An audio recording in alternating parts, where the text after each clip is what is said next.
This week's news from the Soviet Union should emphasize what we've already known all too well. Outer space, which we hope and pray will be a peaceful laboratory, could provide the arena for what Winston Churchill once called the Wizard War. And if we're not strong enough in that so-called Wizard War, we are doomed. Each time that we pause, we have had shock from Soviet efforts in space, from Sputnik in 1958 to the man in the spacesuit of yesterday.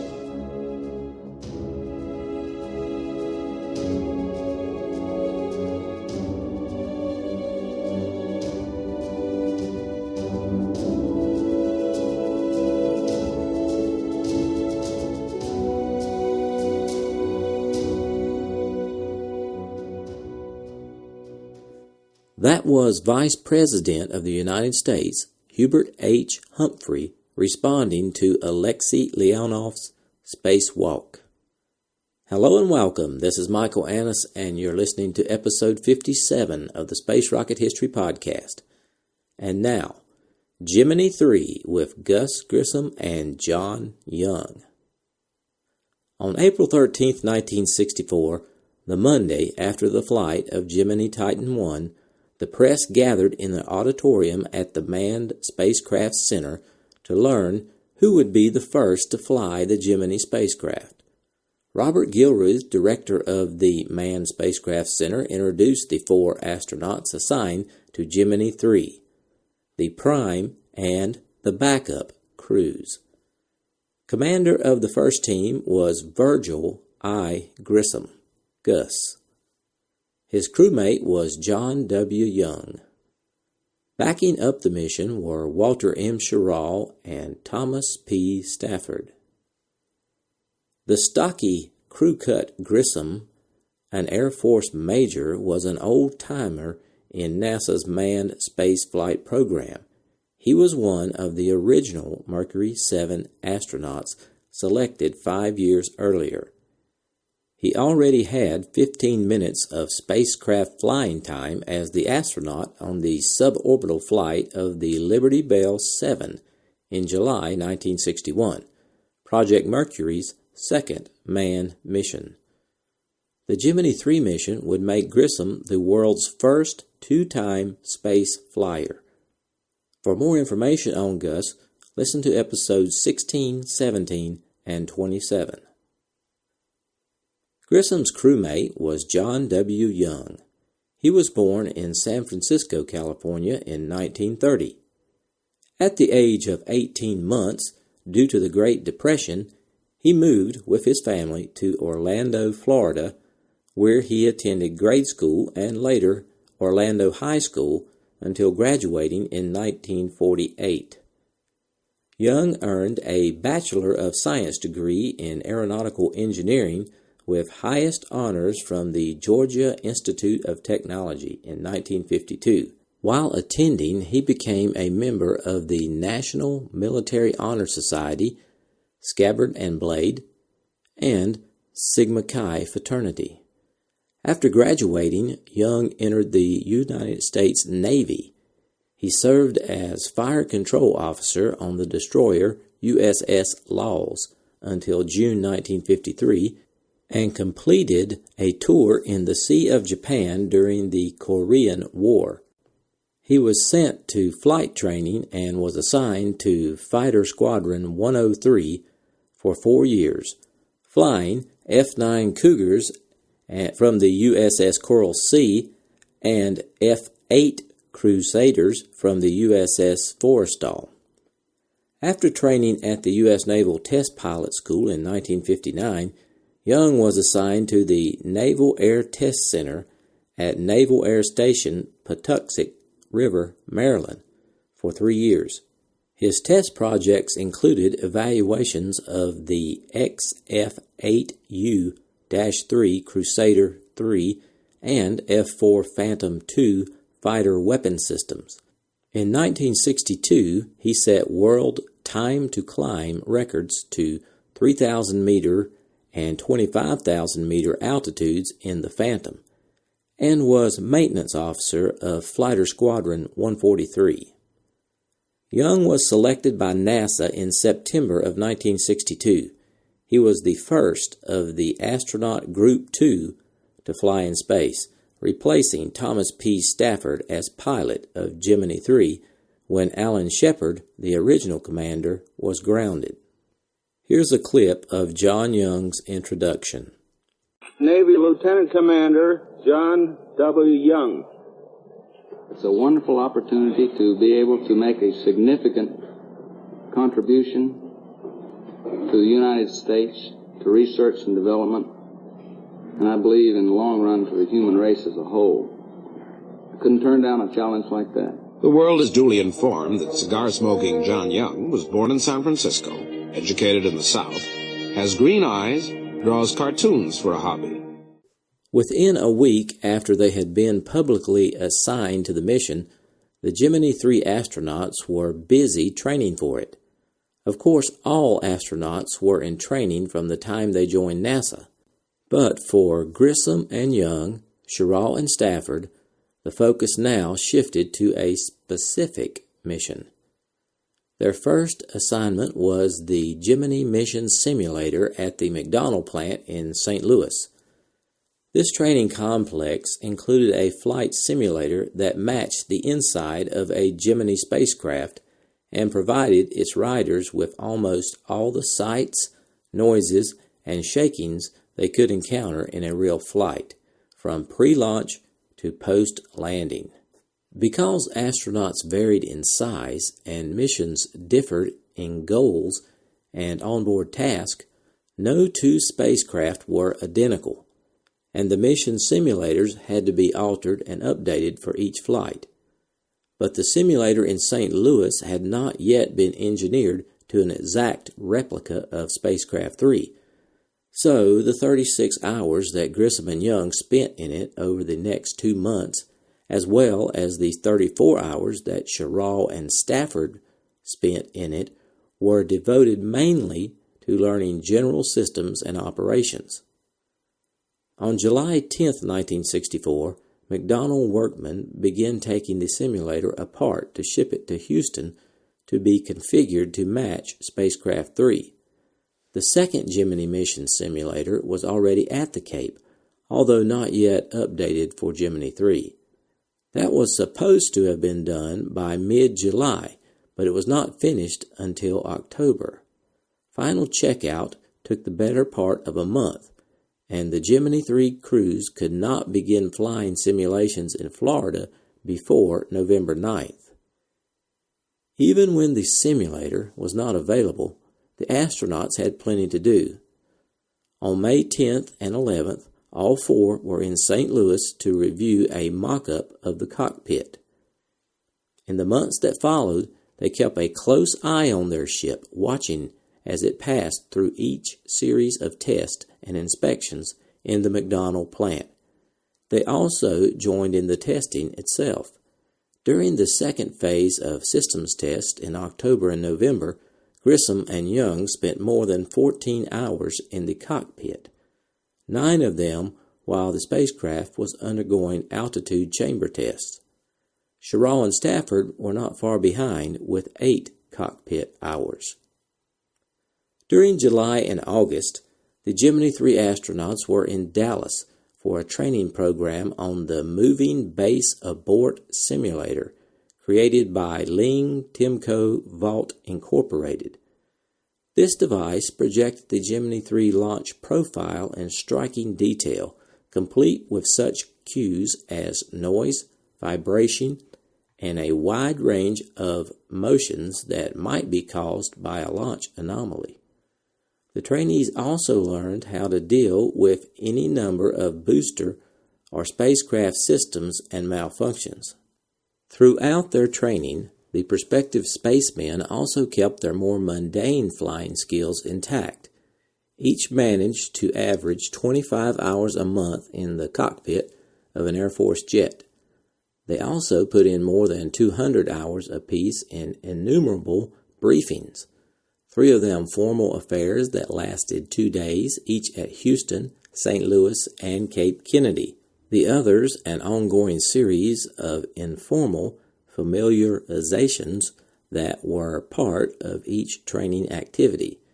Periodic reviews of mission plans, physical examinations, fittings for flight suits, sessions on experiments to be carried on the spacecraft, and on biomedical aspects of the mission, and any number of other operational matters helped fill the hours to overflowing. In October 1964, the Gemini 3 crews practiced in getting out of their spacecraft after it landed. The three-part program began with a review of egress procedures in the Gemini mock-up at the McDonnell plant, then moved to the flotation tank at Ellington Air Force Base, just up the road from the Manned Spacecraft Center, abbreviated MSC. The tank was a king-size swimming pool, where the crews rehearsed both with and without spacesuits, climbing in and out of a boilerplate spacecraft that was either floating or submerged. Grissom and Young completed the third phase of this training in emergency egress from a floating spacecraft during February 1965. They rowed a boat out into the Gulf of Mexico where a model spacecraft was dumped into the water. Then, fully suited, they went through the post-landing checklist and practiced getting out of the spacecraft and onto their one-man life rafts. The crew also took a refresher course in parachute landing that month. During November and December of 1964, the four astronauts spent part of their time in Johnsville, Pennsylvania, at the Naval Air Development Center, the site of a man-rated centrifuge run by the Aviation Medical Acceleration Laboratory. The first phase of the centrifuge had taken place in July and August of 1963, when Gemini controls and displays had been evaluated and all the astronauts had been spun through the accelerator for launch and re-entry. For pilots not yet assigned to a mission, the second phase simply provided more time of the same. But for the crews of Gemini 3 and 4, it was an important part of the mission training. They worked in pressure suits and the others trained in shirt sleeves. Grissom rode the centrifuge for 9.5 hours, Young for 11 hours. Sherrill and Stafford spent only a little less time in the centrifuge than the prime crew. After the mission simulator at Cape Kennedy had been updated to match Spacecraft 3, both crews began working in it for the next 4 months. During that time, Grissom put in more than 77 hours flying his mission on the ground, rehearsing every phase of his planned flight again and again, not only when everything went right, but also when something went wrong. Young put in even more time than Grissom, over 85 hours in the Cape simulator. Sherrill managed to get in 43 hours and Stafford 54. In January 1965, Grissom and his fellow crewmen were back in Dallas for more work on the abort simulator, this time focused on how best to deal with each type of booster or spacecraft malfunction. By this time, training was over. Grissom had run through 225 aborts and Young 154. Sherrill and Stafford each totaled only slightly less than Young. When Spacecraft 3 arrived at Complex 19, the crewmen resumed their active role in spacecraft testing, sandwiching this exercise between trips to Houston for egress and parachute training. Grissom and Young still managed to spend almost 19 hours in the cockpit, beginning with the pre-mate flight test on February 14th and ending with the final simulated flight on March 18th. Sherrill and Stafford got in more than 14 hours of cockpit time. Altogether, the prime crew had logged 33 hours in their spacecraft before the final launch countdown began, and the backup crew had spent 22 hours. 9 months of grueling work were ready to pay off. By February 1965, Grissom was sure that they were ready to go. NASA agreed. Rumors already put Gemini's first manned flight earlier than the officially announced April or May.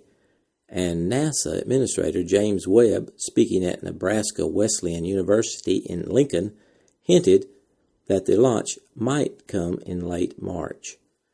The men were ready, and the hardware was nearly ready. Here's a NASA clip on the Gemini hardware. The first manned flight was now imminent, supported by the results of 2 successful unmanned flights. Gemini 3, received at Cape Kennedy on January 4th, was being prepared to tackle the main objectives of the Gemini program.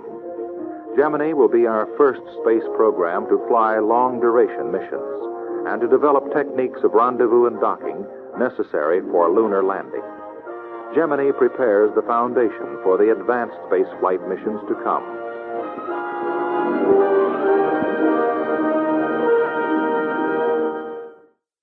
McDonnell finished building Spacecraft 3 in December of 1963 and moved it from the production floor to the White Room in the St. Louis plant.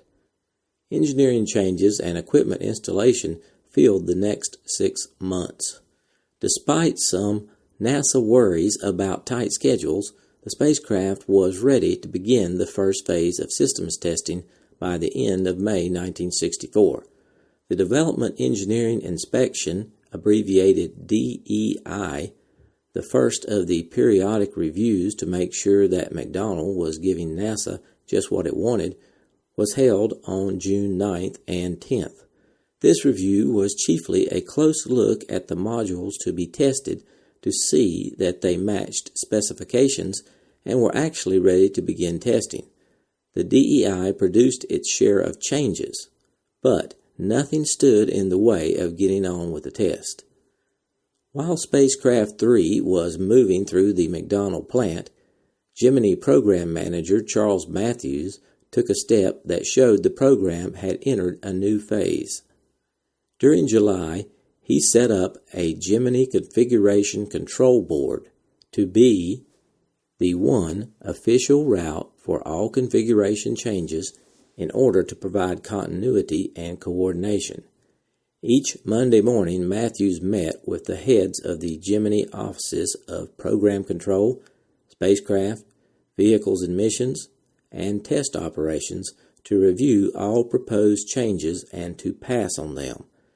And every change now had to be formally presented and justified. When the board met for the first time on July 27th, the development era of Gemini had clearly ended. From then on, the main concerns of the program were production and operations. McDonnell completed its test of the Spacecraft 3 modules on September 12, 1964, and was ready to mate them. On September 21st, Scott H. Simpkinson, chief of Gemini Test Operations, arrived in St. Louis at the head of 22 engineers from GPO and other MSC elements to join the launch preparation group at MSC's resident McDonnell office for the second major review of Spacecraft 3, the Module Test Review. 12 teams under the review board took a careful look at results from the first phase of testing, just completed, and reported their findings to the board, which announced the next day that the modules of Spacecraft 3 were indeed ready to be mated and that the second phase of systems testing could begin. Spacecraft 3's third major review began on December 3rd as the first half of a 2-part spacecraft acceptance review. The spacecraft had completed all systems tests except its last, the simulated flight. After its review of the test results, the acceptance board allowed McDonnell to proceed with the flight simulation. When this test was finished on December 21st, the board met for the second part of its task, a study of all test results, documentation, and overall spacecraft status. 3 days after the simulated flight, on Christmas Eve, the board had determined that Spacecraft 3 was acceptable for delivery. After the holidays, the spacecraft was loaded aboard a C-124, which delivered it to Cape Kennedy early Monday evening, January 4, 1965. By this time, the concept that a fully checked out and integrated spacecraft could be delivered was accepted.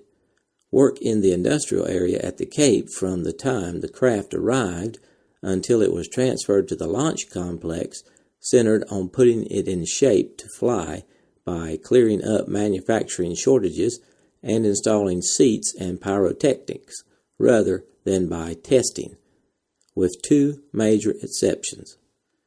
Because this was the first manned Gemini spacecraft, it was the subject of a special communications test at the Merritt Island Launch Area Radar Range. The spacecraft communication systems were checked out in a radio frequency environment that matched as closely as possible the conditions they would meet in orbit. Testing of the spacecraft propulsion system was the other exception. Spacecraft 3 went through a complete end-to-end propulsion system verification test program, including static firing, partly to check out procedure and gear, and partly to build some confidence in the system whose development had been fraught with problems, and which were not fully qualified yet. Even with these two special tasks, however, Spacecraft 3 was ready to move to the launch pad a month after it arrived at the Cape. The launch vehicle for Gemini 3, abbreviated GLV-3, was late reaching the Cape due to a long delay in launching Gemini 2. GLV-3 had in fact been built and tested in Baltimore very quickly. It was completed early in June 1964. The vehicle passed its horizontal test and finished its checkout in the vertical test facility by the last day of July. It took 3 weeks to get through its combined systems acceptance test and review by the vehicle acceptance team. When the team approved GLV-3 on August 21st, GLV-2 was still sitting on the launch pad in Florida. So the Gemini Project Office decided to have the Martin crew in Baltimore install the engineering changes on GLV-3 that were to have been done by the Cape. After looking over these changes, the acceptance team ordered a second combined test. The test was rerun and the vehicle was approved, and on October 9th, the team once again accepted GLV-3. Martin Baltimore formally turned it over to the Air Force on October 27th. Since Gemini 2 was still not launched, the Baltimore crew installed another set of modifications that had been slated for the Cape, finishing in mid-January. Now there was room at the Cape for GLV-3, but the Air Force could no longer spare the C-133B that had carried the first two launch vehicles to Florida. A converted Boeing 377 Strato cruiser, nicknamed Pregnant Guppy, had to serve instead, although it could not hold both stages at the same time. By making 2 trips, both stages were delivered to the Cape by January 23rd. 2 days later, GLV-3 was standing on the launch pad waiting for the spacecraft, which joined it on February 5th. The pace then slowed somewhat as pre-mate tests of the spacecraft proved troublesome. Nevertheless, spacecraft and launch vehicle were mechanically mated on February 17th, less than a month after the launch of Gemini 2. Another month was ample time to complete systems testing, and the simulated flight test on March 18th concluded the task of checking out the hardware for Gemini 3. Now let's move on to the objectives of the Gemini 3 flight. The precise scope of the mission remained uncertain until very nearly the eve of the flight. In April of 1963, the Gemini Titan III mission directive was, quote, to demonstrate and evaluate the capabilities of the spacecraft and launch vehicle system and the procedures necessary for the support of future long-duration and rendezvous missions, end quote. But that was a broad scope and did not clearly specify how Gemini 3 would accomplish its objective. There were key questions such as how long the mission would last and how its specific objectives were to be met. In 1963, NASA headquarters had tentatively approved a 3-orbit flight suggested by the program office, but now this seemed too short a mission to use the rendezvous evaluation pod and to check out spacecraft radar and maneuvering systems. If the mission could not be lengthened, some other means needed to be found to demonstrate and evaluate rendezvous. And equally unclear was how so short a flight could do much to prepare for future long-duration missions. MSC's Flight Operations Division did prepare a tentative mission plan on October 1963 that outlined possible use of the pod during the second orbit of a 3-orbit mission. But the matter was settled when on January 4, 1965, NASA headquarters decided to remove the rendezvous pod from the Gemini 3 mission. The question of mission duration surfaced again in the summer of 1964. Word leaked to the press that Grissom and Young, backed by the Astronaut Activities Office, were pressing for an open-ended mission. That is, leaving it up to the crew to decide how many orbits to try for after Spacecraft 3 was in orbit. The Gemini Project Office was averse to this idea since the tracking network was then geographically limited and could only fully cover 3 orbits. Going beyond that on the first flight might be risky. NASA headquarters again stepped in and squelched the idea. When a reporter asked Grissom what he thought about the decision, the answer was a curt, quote, "We can do all the testing of the spacecraft we need in 3 trips," end quote. One of the first-order objectives of Gemini 3, one that had to be achieved for the mission to be judged a success, was to demonstrate and evaluate the capability to maneuver the spacecraft in orbit using the Orbital Attitude and Maneuvering System, abbreviated OAMS or OMS. Early planning thus called for several OMS firing. The reason for these firings suddenly expanded in January 1965. An author, Martin Caidin, wrote a science fiction book called Marooned. In the book, the spacecraft's retro rockets failed to fire, leaving the astronauts stranded in space. NASA headquarters sent Flight Operations in Houston a set of preliminary data with orders to revise the flight plan to protect the Gemini 3 crew against the danger of being stranded in space due to a retro rocket failure.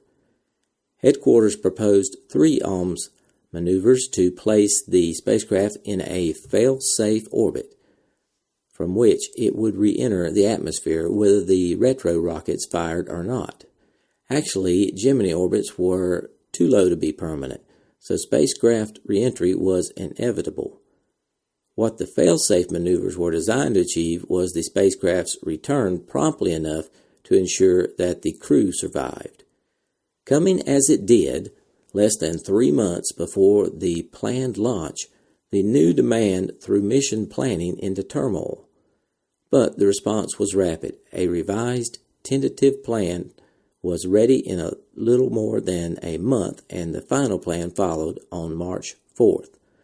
The new plan called for firing the aft thrusters to free the spacecraft from the second stage of the launch vehicle, adding about 3 meters per second to its speed and putting it in an elliptical orbit with a perigee of 122 kilometers and an apogee of 182 kilometers. Just before first perigee, about an hour and a half into the flight over Texas, a burst from the forward thruster would cut 20 meters per second from the spacecraft velocity and convert its orbit to a near circular 122 by 130 kilometers. During the second pass over the Indian Ocean, some 2 hours and 20 minutes into the mission, would come a series of out-of-plane burns totaling 4 meters per second, a part of the former flight plan to check out the OMS, with no bearing on the fail-safe plan. Finally, over Hawaii on the third round, there was a pre-retro fire burn to reduce speed by 28 meters per second, putting the spacecraft into an elliptical of re-entry orbit with a perigee of 63 kilometers. Another relative latecomer to Gemini 3 was a set of experiments. Although Project Mercury had included some in-orbit experiments, no one seemed to have given much thought to Gemini in the context until Mercury ended in 1963. That summer, the headquarters office of Space Sciences began looking for proposals. The first experiment had been prompted by signs of radiation damage to cells after earlier flights, the biological effects being in some cases greater than might have been predicted for the length of exposure. This was a matter of special concern in light of plans for long-duration manned spaceflight. Human blood samples were to be exposed to a known quantity and quality of radiation, both in the spacecraft and on the ground, during the zero-gravity phase of the mission. The frequency of various chromosomal aberrations in both samples could then be compared. The experiment was wholly self-contained in a half-kilogram hermetically sealed aluminum box that had held the blood samples, a radiation source, and instrumentation equipment. It was mounted on the right-hand hatch. The co-pilot had only to twist the handle and push it in to start the irradiation of the blood samples. 20 minutes later, he would twist the handle in the opposite direction and pull it out to stop the experiment. Word of these actions relayed to the ground would allow them to be duplicated. The second experiment was designed to explore the possibility that cells might be directly affected by low gravity, that long-term weightlessness might produce changes with important implications for prolonged space flight. Because the effects were easier to detect in simple cell systems than in complex organisms, and because theory argued that effects would appear only in cells upward of 1 micron across, the eggs of a sea urchin were selected as the experimental material. The eggs were to be fertilized at the start of the experiment, and the possible changes brought about by low gravity observed at several stages of the development. The cell growth experiment was also self-contained in a 0.67 kilogram cylinder that was mounted on the left-hand hatch and worked by the command pilot. The handle had to be turned 5 times, once half an hour before flight to fertilize the eggs, then 4 times in flight to fix the dividing cells at specific stages of growth in successive samples. Each time the handle was turned, the fact was relayed to the laboratory where the action would be duplicated on an identical package. Results from these simultaneous experiments would be compared later. A third experiment dealt with communications failure during re-entry. Spacecrafts falling back into the atmosphere are sheathed in an ionized plasma that blocks all radio communications, a source of much concern in at least 2 Mercury missions.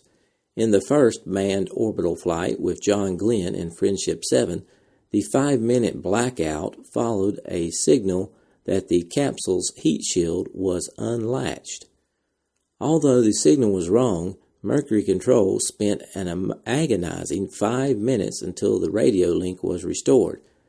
Then, in the very next flight, Scott Carpenter's Aurora 7 overshot its planned landing point by 400 kilometers because the capsule was misaligned at retrofire. In either case, communications with the returning spacecraft would have made many hearts beat more calmly. Research had shown that for small objects, adding fluid to the ionized plasma during the re-entry blackout could restore communication by lowering the plasma frequency enough to allow UHF radio transmission to get through. Whether the same techniques would work for an object as large as Gemini was now to be tested. A water expulsion system was installed on the inside surface of one of the landing gear doors, relics of the days when landing skids were used with its paraglider wing. The experiment was fully self-contained except for a starting switch inside the cabin to be thrown by the co-pilot when the spacecraft had fallen to about 90 kilometers. At that point, the plasma sheath would surround the spacecraft, blacking out communications. Water would be automatically injected into the plasma in timed pulses for the next 2.5 minutes, while ground stations monitored and recorded UHF radio reception.